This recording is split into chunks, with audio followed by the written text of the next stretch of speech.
qophii iidaa turtee fiddaa warroonni jettaniif akkasuma meelkuu wajjin hawwachannu akkasuma mi'eessituun isin fayyadamtan maal akkasuma dhadhaa baisuudhaa fi qimamii akkam yookiin mi'eessituu akkam fayyadamtan lukkuu tana mana namaa dhaqne namoonni hedduu nyaachuu hin fedhan hin jaalatan jechuudha. Haa ta'u malee garuuyyuu lukkuun akkuma afaanitti mi'ooftu sanii hojiin isiillee badee akkasuma badduudha jechuudha. Viidiyoo kee kana hanga xumuraatti subscribe like share gochaa naaf ilaalaa isiniin jecha qophii iidaa jechuudha. Yookaan hojiidhaan biiziidha waan ta'eef isiniif waraabuu hin dandeenye. Haa ta'u malee garuuyyuu guyyaa har'aa jechuudha boru iida jedha jala bultiidhaa fi lukkuu hojjetaa jira.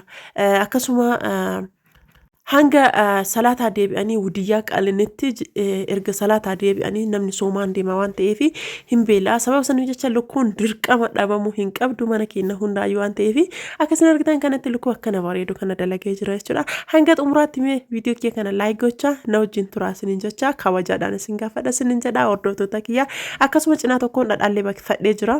Assalamu alaikum warahmatullahi wabarakatuh. Shamarka fuunee jaalatamtootaa fi kabajamtoota hordoftoota Zulaa Emmi Show jirtu akka jirtanii nagaaf kabajan keessan biraa jiraatu. Zulaa fuulli kan kee har'amaas ita jechuun keessan hin ooltu yookaan hirribaa ka'aa jira. Sa'aatiin kun sa'aatii 12 ganama jechuudha. Akkuma isin argitan kana shunkurtiin kun shunkurtii kiiloo 10 jechuudha. Hin xiqqaatamiti haa ta'u garuu baay'ee qaala'ee jira waan ta'eef qannasnee kan dura dalagnu sanarraa qannafnee hojjechuu qabna. Kan dalagullee lukkuu tokkocha guddaadha jechuudha.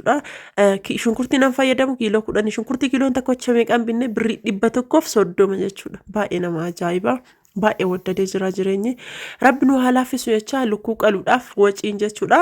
Bismillaahi wanta kan argine lukkuu tokkocha birrii 1,800 binne akkasuma shunkurtii kiiloo takkatti birrii 130 binne.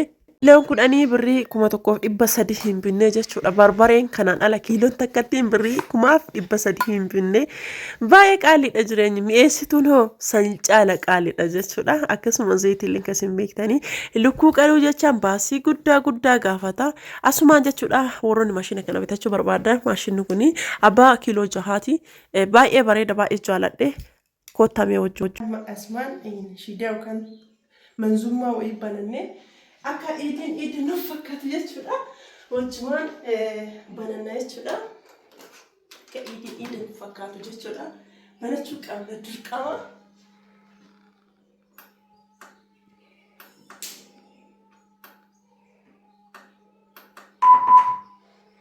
Asiin biltoota kennaan wal agganaa.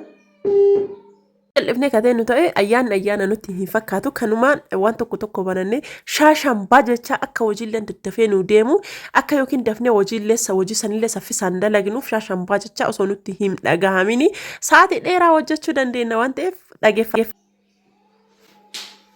Achii kam haa banannu.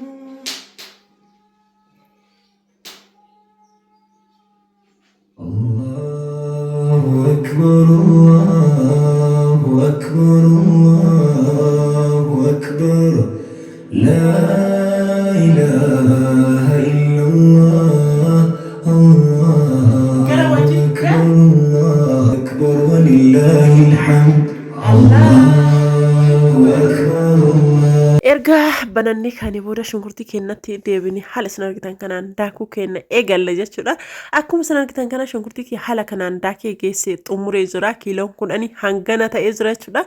Achi booda gara ibidda kee qabsiisutti deebi'e jechuudha. Akkuma isin argitan kana baay'ee qorra waan ta'eef jaaketii akka isin argitan kana darrabadhee jira jechuudha. Haala akka isin argitan kanaani naddeebi'een dura baafadhee lamuuna qorree jennaan deebi'ee godhadhe jechuudha. Akka isin argitan kanatti gara ibiddi qabsiisutti eegale jechuudha. Sa'aatiin gadi naafatu sa'aatiin dafee deema jechuudha. Akka ajaa'iba meeqa keessantuu ibiddi qoraanii dafee isiniif hin qabanne keessattuu ibidda eelee buddeenaa jala naa hin qabatu guututti jedhee yoo jala sararee isinitti hime hoomata akkallee hin saalfachiisu. Inni kun garuu naaf qabata. Sababni isaa bal'aadha. Eelee qoraanii ammoo kabiddeena ammoo yoo jala achi kaa'u sana jalaadhaama inni kun ammoo bal'aadha. Homaa nama hin dhibu nama kamuu hin dhibu. Hundi keessanuyyuu isa kana bitadhaa isiniin jedha. Akkasuma warri gibbiin keessan siraamikii ta'ee isa kana fayyadamuu ni dandeettanii isiniin jedha. Akka isin argitan kanatti qoraan kiyyatti kaa'ee itti marse ergasii eeleen an qopheeffadhellee eelee distiin an qopheeffadhellee distii gurraattii kana jechuudha.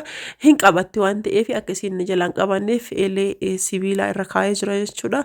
Akkuma isin argitan kana kaameraamaaniin kiyyallee xiqqoo hin jiru. Nama biraattu na waraabaa jira. Nama viidiyoo waraaboo miti. Ijoollee xixiqqoodha jechuudha.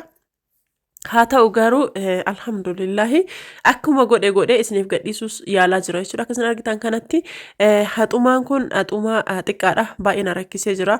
Haxuma akkana jiru kana jechuudha qopheeffadhe magaaziin muree hedduu bareechisee qopheessee bocee dhiqee qopheessee jira jechuudha. Zulaan teessaan akkuma isin argitan kana bituuf hin deemu ofuma kiyyaa jechuudha akkana qopheessee jira jechuudha. Maashaallah dhiqeera boceera mi'eessitu na fayyadama ras biratti qima qurunfudii fi qonda barbareedha. Akkuma isin argitan kana qonda barbaree fi qurunfudii bakka tokko absuudaa gurraacha qarafaa fi ximizii akkasuma absuudaa adiidha. Abishiillee as biratti akaayee jira jechuudha. Akkuma isin argitan kana makallashaadhaaf an kana fayyadama. Isinoo mi'eessitu waxii maal fayyadamtanii akkasuma zayitiillee akkana hin dhibne zayitii aayilaandii xiqqaatti irraa qannafadhe jira yookaan hangam akka itti buuse akka beekuuf jechuudha tilmaama isaa irraa qannafadhe jira. Akkuma isin argitan kana shunkurtiin kiyya akka dura bishaan keessaa naa maxxaxee erga naa bilchaatee booda zayitiin bilcheessuutti deebi'ee jechuudha. Zayitiin an fayyadamaa jiru kun leetira gimmaasha jechuudha. Aayilaandii leetira gimmaashaa xiqqaasan jechuudha. Hamma naaf ta'a jedhu yookiin hamma naaf gaha jedhu ani aayilaandii kana tokko qofa fayyadamaa jira. Sababni isaa xumurarra waan dhadhaa fayyadamuu fi isin akkuma barbaadanii fi akkuma isinitti tolettee fayyadamuu dandeettanii yeroo baay'ee qubni isii keessa oolaa jira argitanii barbaree nan fayyadamu barbaree baaltinnaadha. Namoonni ala jirtanii fi akkasuma maatii keessan sapiraayis gochuu barbaadanii barbaree hedduu bareedaa ta'ee fi barbaree haalaan namatti tolu kana bitachuu ni dandeettan sun jira. Akkuma isin argitan ani kan fayyadame lukkuu tokkoof gimmaasha jechuudha. Akkasuma cinaa tokkoon illee dhadhaa bakkisuuf deemaa jira. Dhadhaa kana baradoo keessaa baasee baay'ee baradoodha waan ta'eef baradoon isaa akka irra bahuuf bishaan itti buusee jira. Akkasuma erga isaa bishaan itti buusee ka'ee booda lukkuu kiyya gara dhiquutti deebi'ee lukkuu yeroo dhiqnu jechaadha billaadhaan yookaan albeedhaan sirriitti faayinee dhiquu qabna. Qoshashaan isarraa bahu jechuudha. Wanta takka hin argine jechuudha. Alli kun jaaladhu lukkumaaf jibbaa warroonni jettanii akkaataa hojjiita malee homa takka wanta akka lukkuu mi'aawullee hin jiru. Akkasuma yoo wajjin badee wannuma akka isii nama jibbisiisullee hin jiru. Akkuma isin argitan kan erga as keessa dhiqee ka'ee booda ajaaksiidhaan miicuudhaaf ajaaskii zafazafee as keessatti ajaaksiin dhiqaa jira jechuudha. Akkuma isin argitan kana mucuq godhee ajaaksiidhaan sirriitti dhiqaa jira jechuudha. Akkuma isin argitan kana cinaa tokkoon akkuma isin argitan kana asitti kana qulaallaataa jira. Qulleetti erga geessee booda qullubbii adiitti buusee abishii ergatti buusee ka'ee booda qimamii mi'eessituu duratti walitti aynata hedduu walitti daakesan itti godhadhe jechuudha. Erga itti godhadhe geessee booda walitti akkana qulaalla'ee inni nafaa qulaallamu jedhee akka gara lukkuutitti deebi'ee soqiddaan illee micciira ajaaksii keessaa baasee soqiddaan miccee achi deebi'ee amallee asin loomiin safaa jira akkasiin argitan kanatti loomiin illee zafee ka'ee bishaan biraatiin illee gizee lamarra qulqulleessee itti naqataa jira jechuudha. Akkasiin argitan kanatti erga itti naqadhee ka'ee booda waliin gahee dhadhaallee baradoon irraa naa bu'ee dhadhaa kiyya miccachuutti deebi'ee akkasiin argitan kana dhadhaallee miccee erga qulqulleessee ka'ee booda irra kaayee jechuudha. Mi'eessituun isin dhadhaatti fayyadamtan maal an kan fayyadamu gara sukaayiidha.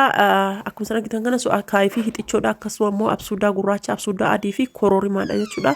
Isinoo maal fayyadamtan mana keessan keessatti jechuudha. Ani wanta isin argitan kana waashanii jechuudha. Akkasumas akkuma isin argitan kana sukaayiidha. Kosorata kanneen jechuudha. Akkasuma isa irraa buusee erga geessee dhadhaa erga baay'isee ka'ee booda killee asii bilcheeffataa jechuudha. Killee firee 10 jechuudha. Erga killee kiyya bilcheessee ka'ee booda inni kunillee naaf bilchaatee jira. Maashaallah akkuma isin argitan kana barbaree baay'isee hin jiru barbaree baay'isuu hin feene. Akka isin argitan kanatti naaf bilchaatee wanta hunda isaa xumuree ka'ee booda naaf yabbate maal kan jedhu bishaan hanga laalee ergasii booda soqidda kiyyatti godhatuuf deeme jechuudha. Soqidda kiyyatti godhadhee akkuma isin argitan kana erga waliin gahee ka'ee booda mi'eessituu duralleetti godhee jira. Wanta amma xumurarra gahee waan ta'eef as biratti koroorimaatti godhataa jira jechuudha. Koroorimaa kophaa isaatitti daake jechuudha. Erga koroorimaatti godhee haala isin argitan kanaan waliin gahee boodallee jechuudha. Kinoorii hanga naaf gaha jedhu ani firee 4 fayyadame. Isin hanga feetan fayyadamuu dandeettanii kinoorii akka isin argitan kanatti itti godhuu eegalee jechuudha. Hordoftoota kiyyaa kinoorii kiyyatti naqataa jira jechuudha. As biratti jechuudha wanta isin jechuu barbaadu biyaansi qimamii alarraa binnee fayyadamnu irraa yookaan makallashaa irraa ofii kennaa ofii garagaraatti binnee haaluma salphaadhaan jechuudha baasii baay'illeen osoo nuun saaxillee haala salphaadhaan akka kiyya kanatti fayyadamuu ni dandeettan jechuudha keessattuu jechuudha warroonni abishii fayyadamtanii waxii diimaa irratti waan ajaa'ibaatiin na galateeffattanii itti fayyadama laalaa sinin jedha akkuma san argitan kanaa dhadhaa kiyya hin xallalle waan ta'eef mikeeliin ganaanaa dhufaana ergasii hanganaaf barbaachisan jedhu cilfaadhaan itti qicuu eegalee an cilfaa sadeetti qicee isinillee hanga barbaadan itti fayyadamuu ni dandeettanii sababni an duratti waxiitti dhiqeessee fi ergasii dhadhaa kiyya wanti dura zayitiitti dhiqeessuu fi waan dhadhaatti naquu fi hedduu jechuudha akkasiin argitan kanatti erga geessee ka'ee booda killee quncisutti eegalee jechuudha ganamaan jalqabe waan ta'eef bahuu waan fedhuuf jechuudha manaa fixadhee ka'ee gara alaa bahuu waan fedhuuf maaliif galgaleessee galuu mala wanta na mudatu hin beeku kanaaf jecha yookaan maabiraatii baduu danda'a sababa saniif jecha erga quncisee ka'ee booda akka harka kan dhoofneef irra miicee bishaaniin jechuudha bishaaniin erga miicee qulqulleessee geessee ka'ee booda itti naquu eegalee jechuudha hordoftoota kiyya akkuma argitan kana itti naqee killee kiyya itti guure jechuudha erga killee kiyya itti guure ka'ee booda akkana fakkaata jechuudha waxiin kiyya akkamii koomentii irratti yaadni maaltu jira wanti dogongoree hoo maaltu jira na sirreessaa sinin jecha dhadhaa kiyya xallalu eegalee tanaan dura sibiila eeggataa ture sibiilillee naaf hin dhufne maazarii biraa jechuudha ergasii saani kanatti dhimbiibe jechuudha akkasiin argitan kanatti viidiyoon kiyya irraa kana fakkaata kan boruu godhise